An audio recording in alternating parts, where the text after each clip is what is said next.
Hello, and welcome to another Barovian Storytime. Today we'll be reading How the Count Stole Christmas. Everyone in Barovia liked Christmas a lot, but the Count, who lived up in Castle Ravenloft, did not. Strahd hated Christmas, the whole Christmas season. Now please don't ask why. No one quite knows the reason. It could be joy made mortal blood to taste foul. It could be the lights made it too bright to prowl. But I think the most likely reason of all may have been that he's an awful person who needs everyone to be just as miserable as he is.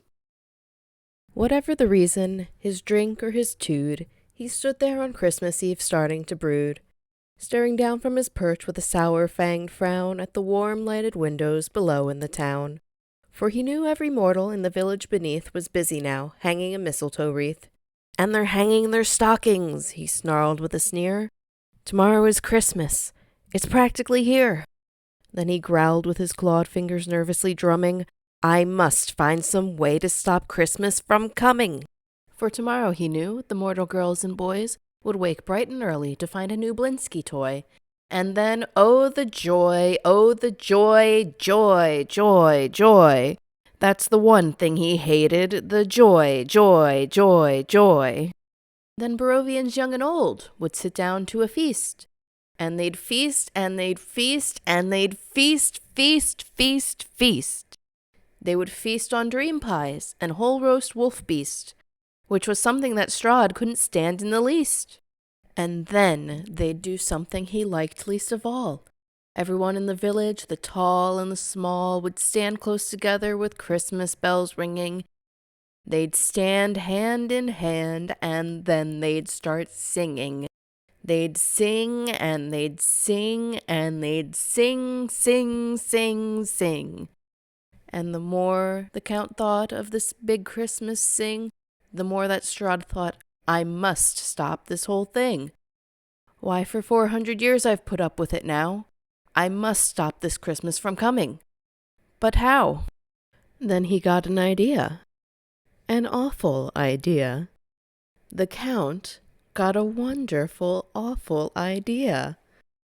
"I know just what to do," Strahd laughed in his throat, and he had Rahadin fetch his sword and his cloak, and he chuckled and clucked, "What a great Strahdy scheme! We'll take all that singing, replace it with screams. All I need is a reindeer." And Strahd looked around. But with all the wolves in Barovia, there was none to be found. Did that stop ancient Strahd? No.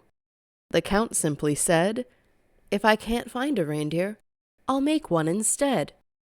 So he called his bride Escher, and he took a cocoon, and he cast polymorph on that puffed-up buffoon. Then he loaded some bags and some sacks for good measure on a ramshackle sleigh, and he hitched up poor Escher. Then the sleigh started down as they readied to pillage the homes of Barovians asleep in their village. All their windows were dark, quiet snow filled the air.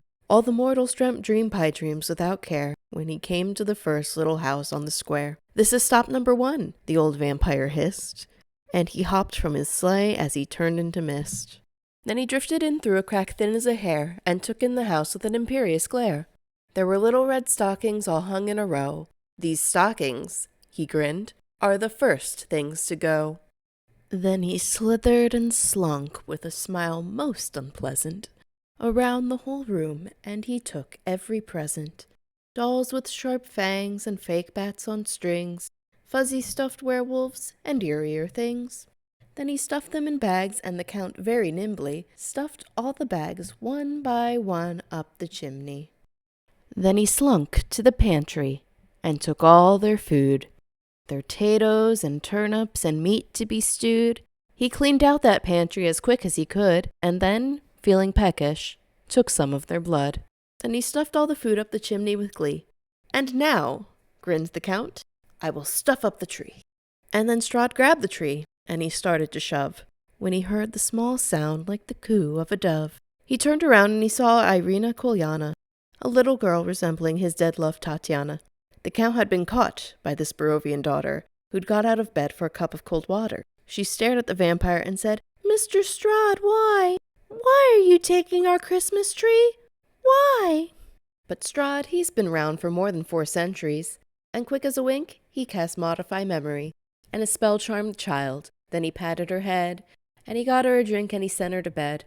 And when Irina had gone back to bed with her cup, he went to the chimney and stuffed the tree up. The last thing he took was the log for their fire. Then he missed it back out of the house, the old liar.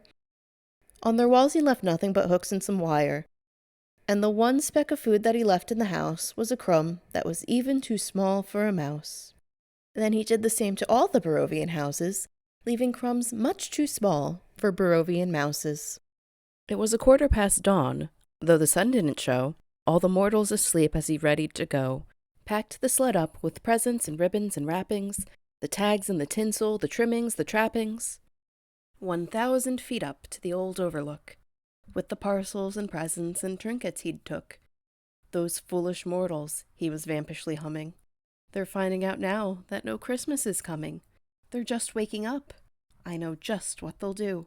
Their mouths will hang open a minute or two. Then the mortals below will all cry boo-hoo. That's a noise, grinned the Count, that I simply must hear. So he paused, and he put up his hand to his ear. And he did hear a sound rising over the snow. It started in low. Then it started to grow. But the sound wasn't sad. Why, this sound sounded merry.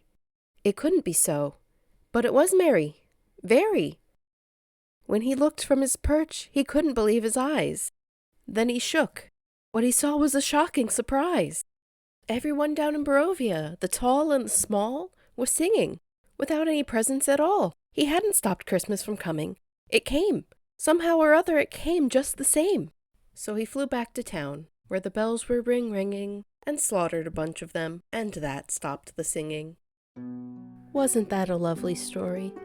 Join us next week on Barovian Storytime, where we'll be reading Oh, the Places You Won't Go.